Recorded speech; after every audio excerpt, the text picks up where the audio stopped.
আজকে আমরা সপ্তম শ্রেণীর দ্বিতীয় পর্যায়ক্রমিক মূল্যায়ন 2025 সালের ইতিহাস বিষয়ের সম্পূর্ণ উত্তর সহ নমুনা প্রশ্নপত্র সেট 2 সম্পর্কে আলোচনা করব।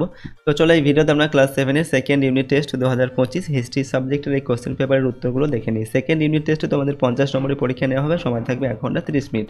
ওকে, এই প্রশ্নদের পিডিএফগুলো আমাদের সহজ লেসন অ্যাপের মধ্যে দেওয়া আছে, অ্যাপের লিঙ্ক ডেসক্রিপশন বক্সে রয়েছে। ওকে, অ্যাপটিকে ডাউনলোড করে নিয়ে তোমরা কিন্তু পেইড কোর্সের মধ্যে পিডিএফগুলো দেওয়া থাকবে, এখানে পিডিএফ আর ভিডিও পাশাপাশি তোমরা পাবে এবং পিডিএফগুলো নিজেদের ফোনে ডাউনলোড করে নিতে পারবে। দেখো, এই কোশ্চেন পেপারের 1 নম্বর থেকে দেওয়া আছে সঠিক উত্তরটি বেছে নিয়ে লেখো যে কোনো 10টি প্রশ্নের মানে 1 নম্বর করে 1 × 10 = 10। ঠিক আছে, তো পরীক্ষায় তোমাদের কিন্তু এই এমসিকিউ প্রশ্নের ক্ষেত্রে তোমাদের এক্সট্রা প্রশ্ন নাও থাকতে পারে, অর্থাৎ 10টি প্রশ্ন থাকবে, 10টি লিখতে হতে পারে অথবা এক্সট্রা প্রশ্ন দেওয়া থাকতে পারে। তো দেখো, এখানে 1 নাম্বার কয়ে দেওয়া আছে ইলতুৎমিশ খলিফার থেকে অনুমোদন পান 1229, 1129, 1230, 1029 খ্রিস্টাব্দে। তো ইলতুৎমিশ খলিফার থেকে অনুমোদন পান 1229 খ্রিস্টাব্দে। ইবন বতুতা যখন ভারতে আসেন তখন দিল্লির সুলতান ছিলেন গিয়াসউদ্দিন তুগলক, মোহাম্মদ বিন তুগলক, ফিরোজ শাহ তুগলক, আলাউদ্দিন খলজি। তো ইবন বতুতা যখন ভারতে আসেন তখন দিল্লির সুলতান ছিলেন কি মোহাম্মদ বিন তুগলক। পরের দেখা হচ্ছে সুলতান শব্দটির অর্থ অভিনয়, কর্তৃত্ব, শৃঙ্খলা, তরুণ তুর্কি। তো সুলতান এই শব্দের অর্থ হচ্ছে কর্তৃত্ব। ভাইয়ের দেখা অল রিহলা বিবরণটি লিখেছেন ইবন বতুতা বিন কাসিম মির আমির। তো অল রিহলা এই গ্রন্থটি লিখেছেন কি ইবন বতুতা। উমর দেখা হচ্ছে শূন্যস্থান পূরণ করে হাবসি সুলতানরা ড্যাশ থেকে এসেছিলেন, মরক্কো, মিশর, না ইথিওপিয়া, না হচ্ছে লিবিয়া। তো এখানে দেখো, এখানে বলা হচ্ছে হাবসি সুলতানরা এসেছিল কোথা থেকে, উত্তর হচ্ছে ইথিওপিয়া থেকে। শূন্যস্থান পূরণ করতে হবে তৈমুর লং ভারত আক্রমণ করেন ড্যাশ খ্রিস্টাব্দে 1398, 1399, 1404, 1405 খ্রিস্টাব্দে। উত্তর হচ্ছে এখানে 1398 খ্রিস্টাব্দে তৈমুর লং ভারত আক্রমণ করেন। ঘরঘরার যুদ্ধে বাবরের অন্যতম প্রতিদ্বন্দ্বী ছিলেন রানা সঙ্গ, ইব্রাহিম লোদি, নসরত শাহ। তো ঘরঘরার যুদ্ধে বাবরের অন্যতম প্রতিদ্বন্দ্বী ছিলেন নসরত শাহ। এরপর হচ্ছে আহমেদনগরের প্রধানমন্ত্রী ছিলেন টোডারমল, মালিক অম্বর, বৈরাম খান। তো আহমেদনগরের প্রধানমন্ত্রী ছিলেন কে, মালিক অম্বর। ঝয়ের দেখা হচ্ছে মুন্তাখাব তওয়ারিক। ঠিক আছে, গ্রন্থের লেখক ছিলেন আবুল ফজল কাফি খাঁ। এরপর বীরবল আব্দুল কাদির বদাউনি। এখানে সঠিক উত্তর হচ্ছে আব্দুল কাদির বদাউনি।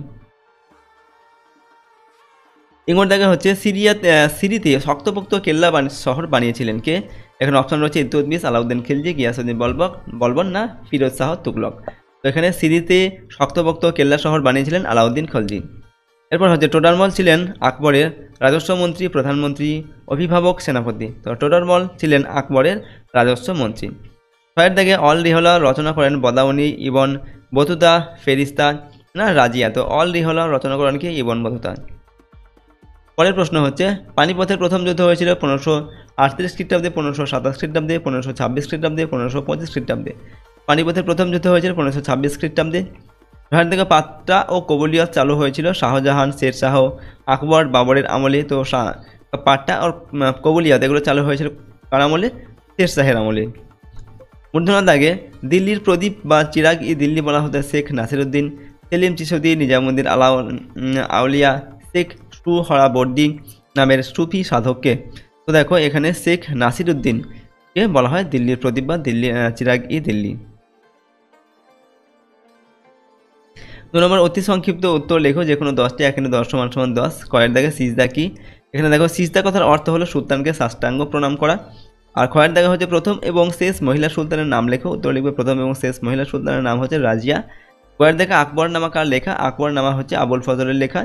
ঘয়ের দেখা শাহজাহানবাদ শহরের নাম প্রতিষ্ঠাতা কে। তো শাহজাহানবাদ শহরের প্রতিষ্ঠাতা হচ্ছেন শাহজাহান। উমর দাগে বাদশাহ কথাটি কোন দেশীয় শব্দ, বাদশাহ শব্দটি ফরাসি শব্দ। জয়ের দেখা হচ্ছে উলেমা কাদের বলা হতো, ইসলামীয় শাস্ত্রে পণ্ডিত ব্যক্তিদের আলিম বলে, 1-এর বেশি আলিমকে বলা হয় উলেমা। বাহুমনি রাজ্যের প্রতিষ্ঠাতা কে ছিলেন। তো বাহুমনি রাজ্যের প্রতিষ্ঠাতা ছিলেন হাসান গাঙ্গু। বর্গীয় দাগে বেমানান শব্দটি বেছে নিয়ে লেখো ইলতুৎমিশ, রাজিয়া, ইবন বতুতা, বলবন। তো এখানে বেমানান শব্দ হচ্ছে ইবন বতুতা। ঝড় দাগে শূন্যস্থান পূরণ করো 1527 খ্রিস্টাব্দে খানোয়ার যুদ্ধে রাজপুতদের নেতৃত্ব দেন ড্যাশ। 1527 খ্রিস্টাব্দে খানোয়ার যুদ্ধে রাজপুতদের নেতৃত্ব দেন রানা সংগ্রাম সিংহ। ইঙ্গর দাগে ঠিক না ভুল লেখো। নগর শব্দটি ফরাসি শব্দ থেকে এসেছে, এটা ঠিক না ভুল, এটা হবে ভুল। তো এর দাগে খানোয়ার যুদ্ধ কত সালে হয়েছিল। খানোয়ার যুদ্ধ হয়েছিল 1527 খ্রিস্টাব্দে। চিরাগি দিল্লি কাকে বলা হতো? তো চিরাগি দিল্লি বলা হতো শেখ নাসিরুদ্দিনকে। টোডরমল কে ছিলেন? টোডরমল ছিলেন আকবরের রাজস্ব মন্ত্রী। বীরবলের আসল নাম কি? বীরবলের আসল নাম হচ্ছে মহেশ দাস। 3 নম্বর থেকে 2-3টি বাক্যে উত্তর লিখতে হবে, যে কোনো 4টির উত্তর এখান থেকে লিখতে হবে। প্রশ্ন নাম্বার 2 করে 4 গুণ 8 নম্বর দেওয়া আছে। নাম্বার কয়ে জাপ্তি কি? উত্তর লিখবে দেখো, আকবরের আমলে জমি জরিপের ভিত্তিতে রাজস্ব নির্ধারণের পদ্ধতিকে জাপ্তি বলা হয়। জাপ্তি কথাটি এসেছে যাবত কথা থেকে, যার অর্থ নির্ধারণ। খয়ের দেখা সুলাহ ই কুল কি? তো সুলাহ ই কুল হচ্ছে সম্রাট আকবর হিন্দু ও মুসলিম সম্প্রদায়ের মধ্যে ঐক্য ও সম্প্রীতি স্থাপন করে সাম্রাজ্যকে শক্তিশালী করার উদ্দেশ্যে এক উদার মানবিক পবিত্র ও নমনীয় ধর্মীয় আদর্শ গ্রহণ করেন। তিনি ধর্মীয় ক্ষেত্রে যে উদারতা ও সহনশীলতার নীতি গ্রহণ করেন তা সুলাহ ই কুল বা ধর্ম সহিষ্ণুতা নীতি নামে পরিচিত। গয়ের দাগে হচ্ছে হজরত ই দিল্লি কেন বলা হতো? তো মধ্যযুগে বাগদাদ ছিল ইসলাম সভ্যতার প্রধান কেন্দ্র, কিন্তু বাগদাদের দুরবস্থার ফলে দিল্লি হয়ে ওঠে সুফি সাধকদের অন্যতম পীঠস্থান। এর ফলে দিল্লির নামই হয়ে গিয়েছিল হজরত ই দিল্লি। এরপর হচ্ছে ঘোড়ার দিকে জিজিয়া ও তুরস্ক দণ্ড কি? তো জিজিয়া হচ্ছে কিছু মুসলমান শাসক তার রাজ্যের অমুসলমান প্রজাদের কাছ থেকে জিজিয়া কর নিতেন। বিনিময়ে অমুসলমান প্রজারা পেতেন জীবন, ধর্ম পালনের অধিকার ও সম্পত্তির সুরক্ষা। এই কর ছিল মাথাপিছু হিসাবে। তুরস্ক দণ্ড কি? না, কোনো হিন্দু রাজা জিজিয়া করের অনুকরণে মুসলমান প্রজাদের মুসলমান প্রজাদের থেকে কর নিতেন, যার নাম তুরস্ক দণ্ড। তুর্কিদের বা মুসলমানদের উপরে চাপানো করের নাম তুরস্ক দণ্ড। ওকে। উমর দাগে মনসবদারি প্রথার 2টি বৈশিষ্ট্য লেখো। তো মনসবদারি প্রথার 2টি বৈশিষ্ট্য হচ্ছে, 1 নম্বর, মনসবদারদের নিয়োগ করতেন বাদশাহ স্বয়ং এবং তাদের পদোন্নতিও তার উপরই নির্ভর করত। 2 নম্বর দাগে হচ্ছে মনসবদারি ব্যবস্থা বংশানুক্রমিক ছিল না। 3 নম্বর, এরপর দেখো 4 দাগে প্রশ্ন, কাকে কেন চিরাগি দিল্লি বলা হয়? দিল্লির প্রখ্যাত সুফি সাধক শেখ নাসিরুদ্দিন চিরাগি দিল্লি নামে পরিচিত ছিলেন। দিওয়ালির সময় হিন্দু মুসলমানরা একসঙ্গে দিল্লির প্রখ্যাত সুফি সাধক শেখ নাসিরুদ্দিন চিরাগ-ই দিল্লির দরগায় আলোর উৎসব পালন করত। 4 নম্বর থেকে 4-5টি বাক্য উত্তর লিখতে হবে, যে কোনো 4টি। প্রশ্ন নাম্বার 3 করে 3 4 12 নম্বর। কয়ের দেখা হচ্ছে ইকতাদারদের দায়িত্ব কী ছিল? তো ইকতাদাররা নিজ নিজ এলাকায় সরকারের প্রাপ্য রাজস্ব আদায় ও আইন শৃঙ্খলা রক্ষার দায়িত্ব পালন করতেন। রাজস্বের একাংশ দিয়ে ইকতাদাররা একদল সেনাবাহিনী পোষণ করতেন এবং সুলতানের প্রয়োজনে তা সরবরাহ করতে থাকেন। এইভাবে ইকতাদাররা তাদের আদায়কৃত রাজস্ব থেকে নিজেদের বেতন, প্রশাসনিক ব্যয় ও সেনাদলের পোষণ বাবদ খরচ বাদ দিয়ে বাকি অর্থ সুলতানের নিকট পাঠাতেন। খয়ের দাগে দহশলা ব্যবস্থা কি? তো 1850 খ্রিস্টাব্দে আকবর দহশলা ব্যবস্থা চালু করেন। আকবর বুঝেছিলেন রাজধানীর শস্যের মূল্যের সঙ্গে অন্য জায়গার শস্যের মূল্য মিলছে না। রাজধানীর শস্য মূল্য ছিল বেশি, সেই হিসাবে চললে কৃষকদের আরও বেশি রাজস্ব দিতে হবে। তাই আকবর প্রত্যেক বছরের এবং প্রতি এলাকার আলাদা হিসাব চালু করেন। আগের 10 বছরের তথ্যের ভিত্তিতে চালু এই ব্যবস্থাকে বলে দহশলা বন্দোবস্ত। এই রাজস্ব ব্যবস্থা চালু করতে আকবরকে সাহায্য করেন তার রাজস্ব মন্ত্রী টোডরমল। এই ব্যবস্থার নাম হয় টোডরমল বন্দোবস্ত। ঠিক আছে, অর্থাৎ টোডরমল বন্দোবস্ত বা দহশলা বন্দোবস্ত এটা কিন্তু একই। গয়ের দেখা হচ্ছে হুন্ডি কি? হুন্ডি হলো এমন একটি লিখিত শর্তহীন আদেশ যা এক ব্যক্তির নির্দেশ অনুযায়ী অন্য এক ব্যক্তি লিপিবদ্ধ করেন এবং নির্দেশনামায় উল্লেখিত ব্যক্তিকে নির্দিষ্ট পরিমাণ অর্থ পরিশোধ করা হয়। হুন্ডি এক স্থান থেকে অন্য স্থানে অর্থ প্রেরণের একটি ব্যক্তিগত পর্যায়ের কৌশল যা মুঘল আমলে চালু হয়েছে এবং আজও প্রচলিত আছে। ভাইয়ের দেখা হচ্ছে ইলিয়াস শাহী এবং হোসেন শাহী আমলে বাংলার সংস্কৃতির পরিচয় দাও। তো ইলিয়াস শাহী এবং হোসেন শাহী আমলে সংস্কৃতির বিস্ময়কর উন্নয়ন হয়েছিল। এদের সময়ে বাংলা ভাষা ও সাহিত্য, স্থাপত্য প্রভৃতি বিষয়ের উন্নতি ঘটেছিল। এই সময়ে সুলতানদের অন্য ধর্মমতে বিশ্বাসী মনোভাব বা তাদের ধর্মীয় উদারতা বাংলার সব ধর্মের মানুষের মধ্যে বন্ধুদের সম্পর্ক বা একে অপরের সঙ্গে মিলিত হওয়ার মনোভাব গড়ে তুলতে সাহায্য করেছিল।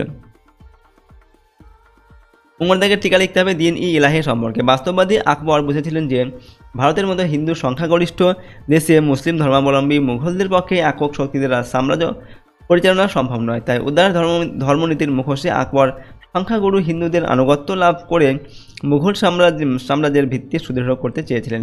কিন্তু আকবরের ধর্মনীতি নিছক রাজনৈতিক উদ্দেশ্য প্রণোদিত ছিল না। রাষ্ট্র পরিচালনার জন্য তিনি সমস্ত প্রতিদ্বন্দ্বী জাতি ধর্মীয় গোষ্ঠীর মধ্যে সমন্বয় সাধন করতে চেয়েছিলেন। সকলের প্রতি সহনশীল ও শান্তির এই পথই হলো সুলহ ই কুল। দিন ই ইলাহি হলো এই নীতিটির বাস্তব প্রতিফলন। ওকে, এরপরে প্রশ্ন 6 থেকে টিকা লিখতে হবে দিল্লির লালকেল্লা সম্পর্কিত। দিল্লিতে অবস্থিত লালকেল্লার আয়তন আগ্রা দুর্গের দ্বিগুণ। এর পূর্ব দিকে যমুনা নদী ও পশ্চিমে ছিল পরিখা। দুর্গের 4টি বড় দরজা ও 2টি ছোট দরজা ছিল। এর মধ্যে এক ভাগে ছিল পরিবারের বাসস্থান ও অন্যদিকে ছিল বিভিন্ন দপ্তর। এই সময় এটি বানাতে খরচ হয়েছিল 91 লক্ষ টাকা। দুর্গ ও শহরের মধ্যে দিয়ে যাওয়া জলবাহী নালাগুলিকে বলা হতো নেহর-ই বিহিসত বা স্বর্গের খাল। এগুলিকে ইসলামী রীতিতে সাম্রাজ্যের সমৃদ্ধির প্রতীক ভাবা হতো। এরপরে হচ্ছে 5 নম্বর থেকে নিচের প্রশ্নগুলির 8-10টি বাক্য উত্তর দাও। যে কোনো 10টি লিখতে যে কোনো 2টি প্রশ্ন উত্তর লিখতে হবে। প্রশ্নের মান হচ্ছে এখানে 5 নম্বর করে, 5 থেকে 10 নম্বর দেওয়া আছে। পরের দেখে আলাউদ্দিন খলজির বাজার দর নিয়ন্ত্রণ নীতি পর্যালোচনা করো। তো আলাউদ্দিন খলজির বাজার দর নিয়ন্ত্রণ নীতি। আলাউদ্দিনের সময় দিল্লির বাজার দর নিয়ন্ত্রণ সুলতানের হাতে ছিল। আলাউদ্দিন পুরোপুরি একটি বিরাট সৈন্যদল গঠন করেন এবং সমস্ত সৈন্যদের বেতন নির্দিষ্ট করে দেন। তিনি বাজারের সমস্ত জিনিসের দর নির্দিষ্ট করে দেন। তিনি বাজার দর দেখাশোনা করার জন্য সাহান-ই মান্ডি ও দেওয়ান-ই রিয়াসত নামে 2টি রাজ কর্মচারী নিয়োগ করেন। ওকে, 2টি রাজ কর্মচারী নিয়োগ করেন। এছাড়া সুলতানের ঠিক করা দামের চেয়ে কোনো বিক্রেতা দাম বেশি নিলে এবং ক্রেতাকে ঠকালে কঠোর শাস্তির ব্যবস্থা ছিল। আলাউদ্দিন সাধারণ মানুষের সুবিধার্থে রেশন ব্যবস্থা চালু করেন। প্রজারা যাতে সঠিক সময়ে খাদ্যশস্য ও দৈনন্দিন প্রয়োজনীয় জিনিস পেতে পারেন, তাই সুলতানরা সবসময় তাদের কাছে মজুত রাখতেন। তাদের সঠিক সময় প্রয়োজনীয় জিনিস যোগান দিতে সুলতান খুবই দায়িত্বশীল ছিলেন। পরের দেখো আকবরের রাজপুত নীতি ব্যাখ্যা করো।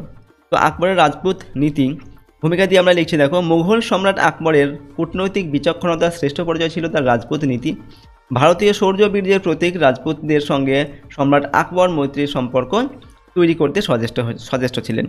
রাজপুতরা মুঘল সাম্রাজ্যের শক্তিস্তম্ভে পরিণত হয়েছিল। রাজপুতদের সঙ্গে আকবরের গৃহীত নীতি। রাজপুতদের উপর কর্তৃত্ব প্রতিষ্ঠার জন্য সম্রাট আকবর কয়েকটি নীতি অনুসরণ করেছিলেন, যেমন বৈবাহিক সম্পর্কের নীতি, উচ্চ রাজপদে নিয়োগের নীতি, বিভিন্ন সুযোগ সুবিধা প্রদানের নীতি এবং যুদ্ধনীতি। এইগুলো তো প্রথমে আমরা লিখছি দেখো বৈবাহিক সম্পর্কের নীতি। সম্রাট আকবর অম্বরের রাজকন্যা যোধাবাইকে, এরপর হচ্ছে বিকানির ও যোধপুরের রাজকন্যাদের বিবাহ করেন। এছাড়া আকবর তার পুত্র সেলিমের অর্থাৎ জাহাঙ্গীরের সঙ্গেও রাজপুত রাজকন্যার বিবাহ দেন। উচ্চ রাজপদে নিয়োগ নীতি। সম্রাট আকবর রাজপুতদের উচ্চ পদে নিয়োগ করে তাদের আনুগত্য লাভ করেছিলেন। রাজা বিহারীলাল, ভগবান দাস, মানসিংহ প্রমুখ রাজপুতদের তিনি মনসবদার হিসেবে নিযুক্ত করেছিলেন। বিভিন্ন সুযোগ সুবিধা প্রদান নীতি। রাজপুতদের সাহায্য ও সহযোগিতা লাভের জন্য আকবর তাদের উপর থেকে তীর্থকর ও জিজিয়া কর তুলে দেন এবং তাদের অভ্যন্তরীণ বিষয়ে হস্তক্ষেপ না করার সিদ্ধান্ত নেন। যুদ্ধনীতি। অনেক রাজপুত রাজ্য আকবরের বর্ষদাস স্বীকার করলেও মেওয়ার, রণথম্ভর প্রভৃতি রাজপুত রাজ্যগুলি কোনোভাবেই আকবরের বর্ষদাস স্বীকার করতে রাজি হয়নি। তাই আকবর মেওয়ারের বিরুদ্ধে যুদ্ধনীতি অনুসরণ করেন। আকবর মৈত্রী ও যুদ্ধনীতি অনুসরণ করে রাজপুতদের নিজ নিয়ন্ত্রণে রাখতে সক্ষম হন এবং মুঘল সাম্রাজ্যের ভিত সুদৃঢ় হয়। ওকে, পরের প্রশ্ন গয়ের দাগে তুঘলকি কাণ্ড কারখানা সম্পর্কে যা জানো লিখুন। দেখো তুঘলকি কাণ্ড কারখানা কি না, মোহাম্মদ বিন তুঘলককে ঐতিহাসিকরা খামখেয়ালি ও পাগলা রাজা বলে অভিহিত করেছেন। ঠিক আছে, তো প্রশ্নটি যদি তোমাদের ঘুরিয়ে দেয় যে খামখেয়ালি রাজা কাকে বলে বা পাগলা রাজা বলতে কাকে বোঝানো হয়, এর সম্পর্কে বিশদে বিবরণ দাও, সেক্ষেত্রে তোমরা কিন্তু এই উত্তরটা লিখবে।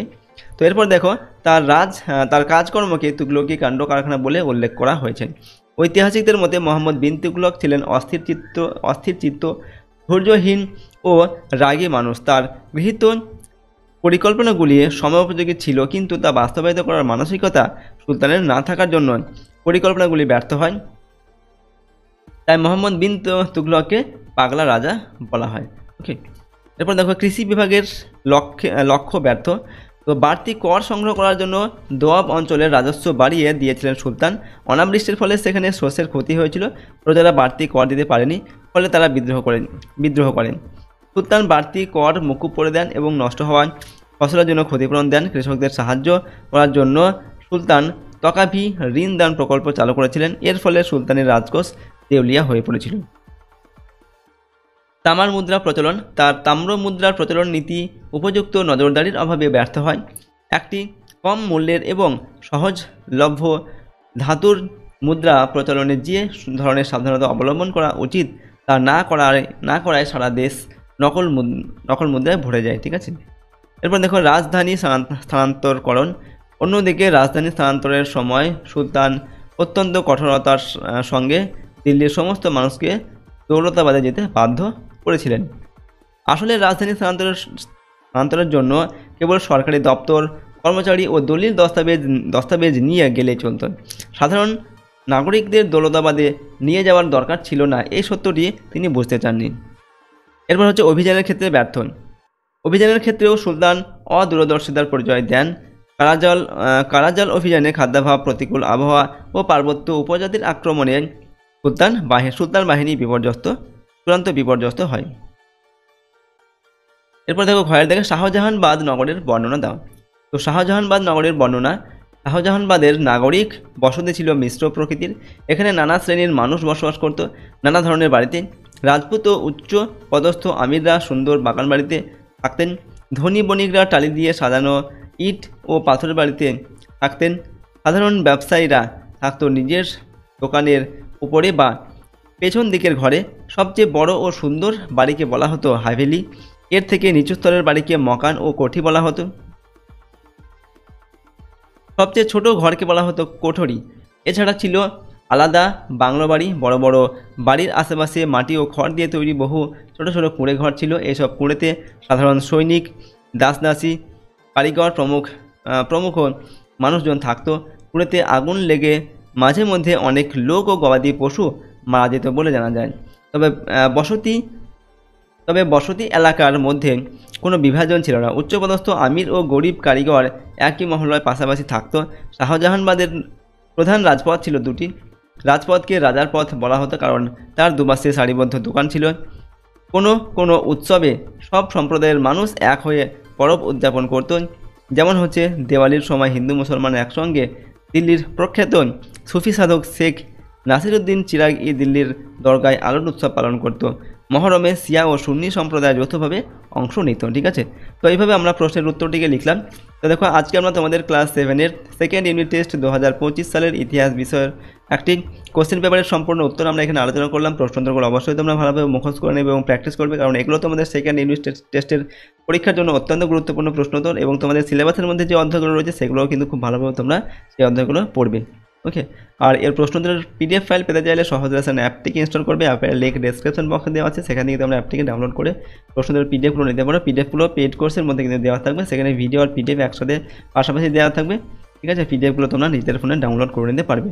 তো যদি তোমরা এই চ্যানেলে নতুন হও অবশ্যই কিন্তু চ্যানেলটিকে সাবস্ক্রাইব করে রাখবে পরবর্তী ভিডিওগুলি পাওয়ার জন্য, এবং বেল আইকনে প্রেস করে অল অপশনটি সিলেক্ট করে রাখবে। ঠিক আছে, তাহলে কিন্তু তোমরা নোটিফিকেশনের মাধ্যমে পরবর্তী ভিডিওগুলি পাবে। আর ভিডিওটিতে অবশ্যই লাইক করবে এবং ভিডিওটিকে বন্ধু বান্ধবের মধ্যে শেয়ার করবে এবং কমেন্ট বক্সে তোমাদের যে মতামত সেটা লিখে অবশ্যই জানাবে। তো আজকে আমরা ভিডিওটিকে এখানেই শেষ করছি। সম্পূর্ণ ভিডিওটি দেখার জন্য অসংখ্য ধন্যবাদ।